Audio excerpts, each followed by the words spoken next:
آپ جب درود کے فضائل احادیث کی کتابوں میں دیکھتے ہیں نا تو باقاعدہ الگ چیپٹر باندھا محدثین نے، یعنی عام درود پاک کے فضائل لکھے، پھر ایک آپ کو درود پاک کی فضیلت کی کتاب میں الگ چیپٹر ملے گا کہ جمعے کے دن درود پڑھنے کے فضائل، یعنی اتنی حدیثیں ہیں اسپیشلی فرائیڈے کے لیے، جمعے کے دن کے لیے۔ بڑی مشہور حدیث میرے آقا علیہ الصلوۃ والسلام فرماتے ہیں جس کا مضمون ہے کہ جو کوئی شخص جمعہ کے دن 200 بار درود پاک پڑھے اس کے 200 برس کے گناہ معاف کر دیے جاتے ہیں۔ اب یہ کتنی پیاری حدیث ہے۔ ایک اسی طرح کی حدیث یہ بیسیکلی کثرت سے بتانے کے لیے، انکریج کرنے کے لیے کہ درود اس دن زیادہ پڑھے جائیں، گناہوں کی معافی کا ایک ایسا سبحان اللہ سلسلہ ہے۔ ایک اور حدیث پاک ہے جس کا مضمون ہے جو جمعہ کے دن 80 بار درود پاک پڑھے اس کے 80 برس کے گناہ معاف کر دیے جائیں گے۔ تو یہ دن تو سبحان اللہ گناہ گاروں کی بن آتی ہے، گناہ گاروں کو موقع دیا جاتا ہے کہ پورے ہفتے میں اگر کوئی کمزوری رہ بھی گئی ہے تو اب جمعہ آ گیا ہے، اب درود پڑھ لو، اب تلاوت کر لو، اب دعائیں کر لو، اب اللہ سے رجوع لے آؤ۔ یہ جمعے کا دن سبحان اللہ، مفتی احمد یار خان نعیمی رحمت اللہ تعالی علیہ فرماتے ہیں جمعہ کے دن کوئی نیکی کی جائے اللہ کی بارگاہ میں جمعے کا شرفی اور مقام اتنا اعلیٰ ہے کہ جمعہ کی ایک نیکی 70 گنا اس کا ثواب عطا کیا جاتا ہے، ملٹی پلائی بائی 70۔ سوچئے، اب سمجھدار لوگ بیٹھے ہیں، کاروباری لوگ بھی بیٹھے ہوں گے۔ ہمارے یہاں نارملی سپر اسٹور پہ یا کسی جگہ پر مارکیٹس وغیرہ میں اسکیم لگتی ہیں، 25% discount, 50% discount, buy one get one free, ایک خریدو دوسرا فری۔ لوگ گرمیوں کی چیزیں سردیوں میں خرید لیتے ہیں، ارے بھائی ابھی تو گرمیاں، ابھی سے جیکٹ خرید لی ہے یار، سستا مل رہا تھا، ایک پہ ایک فری مل رہا تھا، سردیوں میں کام تو آئے گا نا، چلو لے لو بھائی۔ سردیوں میں گرمیوں کی چیزیں خرید رہے ہوتے ہیں، کیوں؟ سستا۔ ہم دنیا کے نفع کے لیے، دنیا کے بینیفٹ کے لیے ٹریول بھی کرتے ہیں، جا کر خرچ بھی کرتے ہیں۔ مجھے اچھی طرح یاد ہے افریقہ کے غالباً ایک ملک میں تھا، تو بارڈرز ملے ہوئے ہوتے ہیں، ہم بارڈر ہم نے کراس کیا، ایک ملک کا جیسی بارڈر کراس کیا، بارڈر کراس کرتے ہی ایک بہت بڑا ویرانہ تھا لیکن بہت بڑا شاپنگ مال بنا ہوا اور گاڑیوں کی قطاریں ہیں۔ تو میں نے اسلامی بھائی سے پوچھا یار اس ویرانے میں اتنا بڑا شاپنگ مال اور اتنی گاڑیاں؟ تو انہوں نے وجہ بتائی کیا بتائی، کہتے جس ملک کے بارڈر کے ساتھ یہ سٹور ہے نا اس ملک میں ٹیکس ہے، یہ ملک ٹیکس فری ہے۔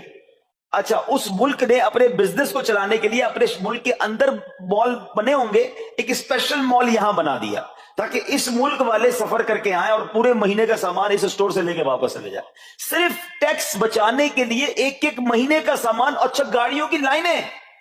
اب بتاؤ یار، ہم دنیا کمانے کے لیے، سفر کرنے کے لیے تیار ہیں، نفع کمانے کے لیے وقت دینے کے لیے تیار ہیں، ہر جمعے اسکیم اناؤنس ہے، ایک نیکی کرو 70 گنا ثواب کماؤ گے۔ بتاؤ کیا ذہن ہونا چاہیے کہ یار بس جمعے کا دن تو قرآن پڑھوں گا، درود پڑھوں گا، صدقہ کروں گا۔ سبحان اللہ، ڈھونڈ ڈھونڈ کے ہمارے صحابہ علیہ رضوان ڈھونڈ ڈھونڈ کے نیک اعمال کرتے تھے کہ یہ بھی عمل کر لوں، یہ بھی کر لوں، اور جمعے کے دن اسپیشلی۔ تو اللہ کرے ذہن میں یہ بات بیٹھ جائے کہ میں نے جمعے کو زیادہ نیکیاں کرنی ہیں۔ اچھا، اب اس میں ایک اور مشورہ دیتا ہوں۔ مثال کے طور پہ آپ نے ذہن بنایا ہے کہ یار پیر والے دن جو ہے نا میں نے کسی مریض کی عادت رشتہ دار ہے وہاں جانا ہے، یا میں نے جناب سیٹرڈے یا سنڈے کوئی صدقہ خیرات کرنا ہے، کسی کی ہیلپ کرنی ہے۔ آپ نے کوئی نیکی پلان کی ہوئی ہے ہفتہ اتوار پیر منگل میں، تو کوشش کر کے اس کو جلدی کریں اور فرائیڈے میں کر لیں۔ ایک پوائنٹ آپ نے دیکھا، میں نے یہ نہیں کہا کہ اس کو اگلے جمعے کریں، ہاں ڈیلے نہ کریں، تھوڑا جلدی کر کے اس جمعے کو کریں تاکہ 70 گنا جو ہے وہ اس میں ثواب کما لوں، برکتیں حاصل کر لوں۔ تو اللہ کرے کہ میں اور آپ نیکیوں کے حریص بن جائیں۔ نیکیوں کی جو لالچ ہے نا، لالچ میں یہ بھی کر لوں، میں یہ بھی کر لوں، میں سجدہ بھی کروں، میں تلاوت بھی کروں، میں صدقہ بھی دوں، یہ تو نصیب والوں کو ملتا ہے۔ اور صحابہ کرام میں نظر آتا تھا، پیچھے نہیں ہٹتے تھے صحابہ، ہمیں اعلان کیا جا رہا ہے کہ یہ موقع ہے، یہ نیکی ہے، اور پھر بھی کوئی نظر نہیں آتا۔ اللہ کرے کہ یہ جذبہ، کیونکہ یاد رکھو جس طرح کاروباری لوگ کہتے ہیں نا سیزن ہے نیکیاں کر لو، بالکل اسی طرح جب تک میری اور آپ کی سانسیں باقی ہیں نا نیکیوں کا سیزن جاری ہے۔ جتنی نیکیاں کمانی ہے کما لو، یہ مائنڈ سیٹ بنا لو کہ یار پتہ نہیں کب مر جاؤں، اور نیکی اور نیکی۔ جس طرح پیسے کمانے کا ذہن ہوتا ہے نا، اللہ کرے اس سے زیادہ میرا اور آپ کا نیکیاں کمانے کا ذہن ہو جائے، یار تھوڑی اور نیکی کما لو۔ لیکن اگر نیکیوں کا ذہن ہو تو بندہ سوچے یار 10 منٹ میں تو میں سورہ یاسین پڑھ سکتا ہوں، 10 قرآن کا ثواب ہے، موبائل میں قرآن پاک ڈاؤن لوڈ ہو، قرآن شریف نکالو اور یاسین شریف پڑھ لی، ویٹنگ ایریا کے اندر 10 قرآن کا ثواب کما لیا۔ اگر یہ مائنڈ سیٹ ہو بندہ کہ یار اتنی دیر میں تو 100 بار درود پاک پڑھ لوں گا، اور آقا علیہ الصلوۃ والسلام فرماتے ہیں جو 100 بار درود پاک پڑھے اس کی دونوں آنکھوں کے درمیان لکھ دیا جاتا ہے کہ یہ بندہ دوزخ کی آگ اور نفاق سے بری ہے۔ 5 منٹ 10 منٹ میں اتنی نیکیاں کما سکتا ہوں، لیکن مائنڈ سیٹ ہی نہیں ہے، گھنٹوں ضائع کر دیں گے، نیکی کمانے کا ذہن نہیں بنتا۔ اگر یہی 10-15 منٹ میں مجھے پیسے ملنے ہوتے تو بتاؤ ہم کیا کرتے؟ اللہ کرے دل میں اتر جائے میری بات۔ تو بہرحال جمعہ کا دن یہ بہت کمال کا دن ہے۔ ہر جمعے کے دن آپ کو اونٹ صدقہ کرنے کا ثواب مل سکتا ہے۔ ایک اونٹ کتنے کا آتا ہے؟ 1.5-2 لاکھ روپے کا تو ہوتا ہے۔ 2 لاکھ روپے ہر جمعے کو صدقہ کرو، مہینے کے ہو گئے 8 لاکھ روپے۔ بندہ بولے غریب آدمی 8 لاکھ ہر مہینے؟ جی جناب، ہر مہینے 8 لاکھ کم و بیش آپ صدقہ کرنے کا ثواب کما سکتے ہیں۔ کیسے؟ کتنا آسان۔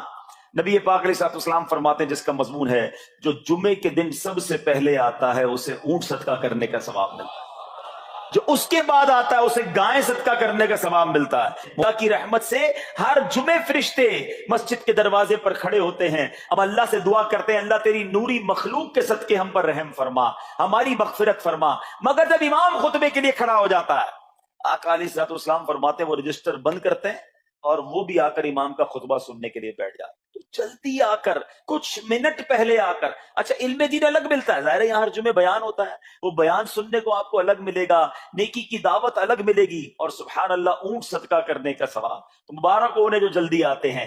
تو بہرحال اب میں چاہتا ہوں کہ جب بات جمعے پر ہی ہو رہی ہے تو ایک میں نے اور آپ کو پیغام دینا تھا۔ جمعے کو خطبہ دیا جاتا ہے، سالوں سے خطبہ سن رہے ہیں۔ مجھے اچھی طرح یاد ہے جب میری عمر شاید 17-18 سال تھی تو سن کر آدھا خطبہ تو مجھے اسی وقت یاد ہو گیا تھا، اب شاید پونا یاد ہو گیا ہوگا۔ آپ میں سے بھی کئیوں کو 60-70-80% خطبہ یاد ہوگا کیونکہ ہر جمعے سنتے ہیں، مگر کس کو یہ تجسس ہوا کہ یہ ہر جمعے امام صاحب پڑھتے ہیں، اس میں پیغام کیا ہے، اس کا ترجمہ کیا ہے، اس میں ہمیں کہا کیا جاتا ہے؟ بس سر جھکاتے ہیں، ہاتھ باندھتے سنتے رہتے ہیں، کچھ سو بھی جاتے ہوں گے۔ ارے اللہ کے بندو سوچو تو صحیح کہ ہر جمعے کو سنتا ہوں، آدھا پونا یاد بھی ہو گیا، پیغام کیا ہے؟ 2 باتیں، ایک حدیث پاک اور ایک خوبصورت پیغام ہر جمعے کو آپ سنتے ہیں، ٹھیک ہے؟ حدیث ذرا سنیے گا۔ اللہ کے حبیب علیہ الصلوۃ والسلام فرماتے ہیں البر لا یبلا والذنب لا ینسا والدیان لا یموت۔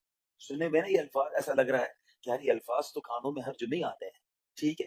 آگے فرمایا اعمل ما شئت کما تدین تدان، یہ ایک حدیث ہے، ٹھیک ہے؟ اس کے بعد قرآن کی ایک آیت تلاوت ہوتی ہے فمن یعمل مثقال ذرۃ خیرا یرہ ومن یعمل مثقال ذرۃ شرا یرہ۔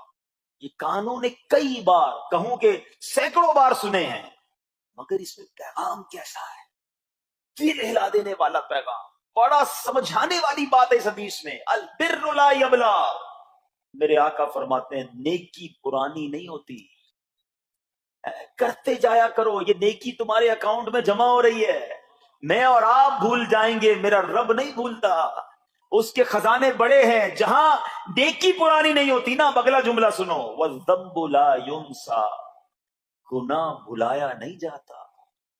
میں اور آپ بھول گئے، افسوس یہ ہے، عجیب کہانی ہے یہ، تو ایک عجب الگ ٹاپک ہے کہ آج جس سے ملاقات کرو اس کو 15 سال 20 سال 25 سال پرانی نیکیاں یاد ہیں۔ لوگ ملتے ہیں کہتے ہیں 1990 میں حج کیا تھا، 95 میں عمرہ کیا، 2002 میں فلاں مسجد بنائی۔ آپ کی دعوت اسلامی کے قافلے میں بھی 2005 میں گیا تھا۔ ساری نیکیاں 15 20 سال پرانی یاد ہیں۔ گناہ کل جھوٹ بولا تھا یاد ہے؟ کل رات کو بدنگاہی ہو گئی تھی وہ یاد ہے؟ پرسوں غیبت کی تھی وہ یاد ہے؟ سالوں تو چھوڑو، ہم گھنٹے پہلے کا گناہ بھول جاتے ہیں۔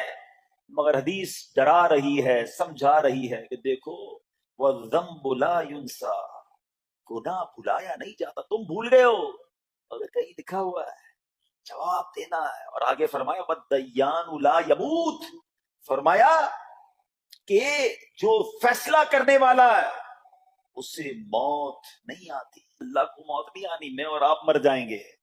جس نے ڈیسیشن لینا ہے، جس نے فیصلہ کرنا ہے، اسے موت نہیں آنی. پھر آگے فرمایا اعمل ما شئت کما تدین تدان، کر لے جو کرنا ہے، جیسی کرے گا ویسی کرے گا. پھر قرآن کی آیتیں سمجھا رہی ہیں فَمَن يَعْمَلْ مِثْقَالَ ذَرَّةٍ خَيْرًا يَرَهُ، جو ذرہ بھر نیکی کرے گا، بھلائی کرے گا، وہ دیکھے گا. وَمَن يَعْمَلْ مِثْقَالَ ذَرَّةٍ شَرًّا يَرَهُ، کہ جو ذرہ بھر برائی کرے گا وہ بھی دیکھے گا. یہ اتنا شاندار جمعے کا پیغام ہر جمعے خطبے میں دیا جاتا ہے. اللہ کرے یہ دل کی گہرائیوں میں اتر جائے. دروازہ بند کر کے، اندھیرا کر کے، اکیلے میں گناہ کرنے والا سوچے کہ ٹھیک ہے دنیا میں کوئی نہیں دیکھ رہا مگر میرا رب دیکھ رہا ہے، مجھے اس ذرہ بھر گناہ کا بھی جواب دینا پڑے گا. لوگ کہتے چھوٹی سی بات ہے یار، چھوٹا سا گناہ ہے، ٹھیک ہے چلتا ہے، سبھی تو کرتے ہیں. نہیں جناب، وہ نقطہ نواز ہے، وہ معاف کرنے پہ آئے تو 100 بندوں کے قاتل کو معاف کر دے، اور وہ پکڑنے پہ آئے تو ایک نقطے پر پکڑ فرما دے. ہمیں ڈرنا ہوگا، ہمیں خوف اپنے دل میں طاری کرنا ہوگا، کیونکہ یہ گناہ میری آخرت میں میری پکڑ کا سبب بن سکتے ہیں. بالکل اسی طرح چھوٹی چھوٹی نیکیاں سمجھ کے چھوڑ دیتے ہیں. یار سنت غیر موقدہ ہی ہے نا، نفل ہی تو ہے نا، سنت ہی تو ہے نا، ٹھیک ہے درود پڑھنا چاہیے، نہیں پڑھا تو کوئی بات نہیں. ارے یار کون اجتماع میں جائے، کون درس میں بیٹھے، صدقہ دینا کوئی واجب تو نہیں، زکات تو پوری دیتا ہوں. چھوٹی چھوٹی نیکیاں سمجھ کر چھوڑتے ہو. ارے وہ تو کتے کو پانی پلانے والے کو اس سبب سے بخش دیا کرتا ہے، راستے سے پتھر ہٹانے والے کو بخش دیا کرتا ہے. فرمایا البر لا یبلا، نیکی پرانی نہیں ہوگی، کرتے جایا کرو. اللہ کرے کہ یہ ذہن بن جائے کہ بس میں زیادہ سے زیادہ نیکی کروں، تو لوگوں کے دلوں میں خوشی داخل کروں، مسلمانوں کی خیر خواہی کروں. اس ایک ہی حدیث پر، ان آیتوں پر میں مزید بھی بہت بات کر سکتا ہوں، لیکن میں نے اشارہ دیا کہ ضرور اس پر توجہ دیں. اور ایک شاندار پیغام ہر جمعے میں ہم سنتے ہیں. کیا شاندار وہ پیغام ہے! وہ پیغام ہے الا لا ایمان لمن لا محبت له.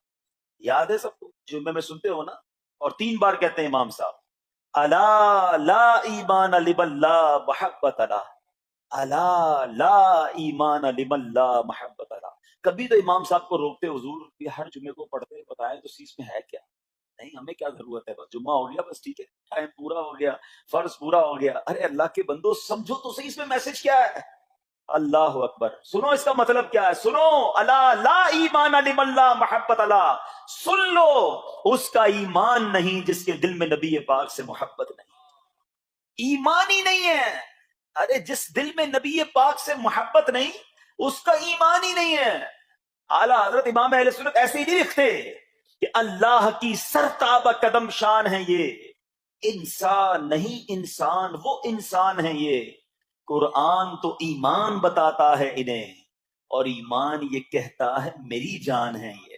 ایمان کمپلیٹ ہی نہیں ہوتا نبی پاک علیہ الصلوۃ والسلام سے محبت کے بغیر.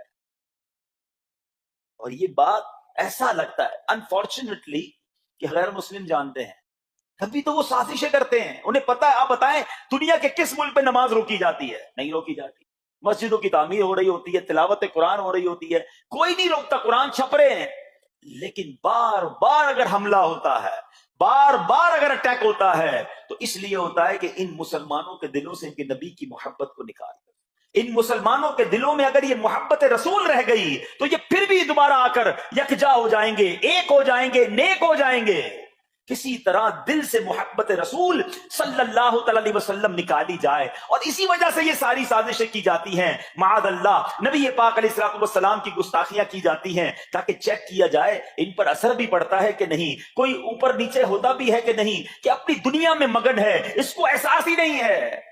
میٹھے اسلامی بھائیوں، دنیا کا دستور ہے جب کسی چیز کی ڈیفیشینسی ہو جائے نا تو اس کی ایفیشینسی بڑھائی جاتی ہے. مثال کے طور پہ کسی کے جناب جسم میں وٹامن ڈی کم ہو، ہم کیا کرتے ہیں، وٹامن ڈی کی ٹیبلٹس لے کر اس کو پھر بڑھاتے ہیں. کیلشیم کی کمی ہو، ڈاکٹر کہتا ہے بھائی تھوڑی کیلشیم کی دوائی پیو، تمہارے اندر کیلشیم کی کمی ہو رہی ہے. جب کسی چیز کی کمی کی جائے اس کو بڑھانے کی کوشش کی جاتی ہے. اگر یہ دنیا کے چند لوگوں کا یہ پلان ہے کہ مسلمانوں کے دلوں سے عشق رسول نکالو، تو اب میرا اور آپ کا کام یہ ہے کہ انشاءاللہ عشق رسول کو اب اضافہ کریں گے. اب نبی پاک کی محبت محبت میں اور اضافہ کریں گے, سرور کائنات علیہ السلام کی محبت میں زندگی گزاریں گے, خود بھی سچے عاشق رسول بنے, اپنی نسلوں کو عاشق رسول بنائیں. اللہ سلامت رکھے میرے پیر و مرشد کو. 30 سال پہلے, یہ آج کل کا شعر نہیں ہے, اب بچپن سے یہ نعت سن رہے ہیں, کم و بیش 25-30 سال پہلے میرے مرشد نے کیا پیاری التجا پیش کی, اپنی نسلوں کے لیے کیا ہمیں پیغام دیا.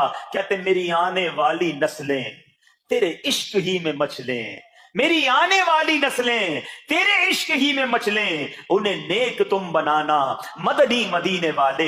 یہ ہے پیغام دعوت اسلامی کا کہ ہم بھی عاشق رسول بنے, کسی صورت ہمارے دل سے عشق رسول کم نہ ہو, اور جناب ہماری نسلوں میں ہم عشق رسول اتاریں. تو مجھے اور آپ کو اس ڈیفیشینسی کو ایفیشینسی میں, اس پہ اضافے کا اہتمام کرنا ہوگا. اب آئیے دیکھتے طریقے کیا ہیں, کیسے عشق رسول بڑھے گا, کیسے دلوں میں محبت رسول بڑھے گی. کیونکہ جمعے کا یہ اعلان ہر جمعے سنتے ہو, الا لا ایمان لمن لا محبت لا, وہ ایمان ہی کامل نہیں ہے, وہ ایمان ہی کمپلیٹ نہیں ہے جس دل میں عشق رسول نہیں ہے. تو عشق رسول بڑھے گا کیسے جناب؟ تو دنیا کا بڑا سمپل فارمولا ہے کہ عشق بغیر اطاعت کے کمپلیٹ ہی نہیں ہوتا. دنیا میں بھی آپ جس سے محبت کریں, ہو ہی نہیں سکتا کہ آپ جس سے محبت کریں اس کی بات نہ مانیں. ایسا ہو سکتا ہے کہ میں آپ سے محبت بڑی کرتا ہوں, مانوں گا ایک بھی نہیں آپ کی؟ نہیں جناب. جس سے محبت ہوتی ہے بندہ کہتا ہے آپ کے لیے جان حاضر, آپ حکم تو کریں, آپ کا فرمان سر آنکھوں پر, یہ دنیا کا دستور ہے. تو اگر آپ واقعی نبی پاک سے محبت کرتے ہیں یا سچے عاشق رسول بننا چاہتے ہیں تو پھر فرمان رسول پر عمل کرنا ہوگا, نبی پاک کے طریقے پر عمل کرنا ہوگا, اطاعت رسول کرنی ہوگی, تبھی آپ سچے عاشق رسول کہلائیں گے. یہ ہو نہیں سکتا کہ ایک طرف تو میں نعرہ لگاؤں کہ غلامی رسول میں موت بھی قبول ہے, اور دوسری طرف نبی پاک کا طریقہ قبول نہ ہو, نہ سچ قبول ہو, نہ مسلمانوں کی خیر خواہی قبول ہو, معاذ اللہ, نہ سنتیں قبول ہو, نہ نماز قبول ہو. جمعے کی نماز میں مسجدیں فل ہیں, کیا عصر کی نماز میں بھی ہوں گی؟ کیا عصر فرض نہیں ہے؟ کیا مغرب فرض نہیں ہے؟ کیا عشاء فرض نہیں ہے؟ میرے آقا فرماتے ہیں جعلت قرۃ عینی فی الصلاۃ, کہ نماز میں میری آنکھوں کی ٹھنڈک ہے.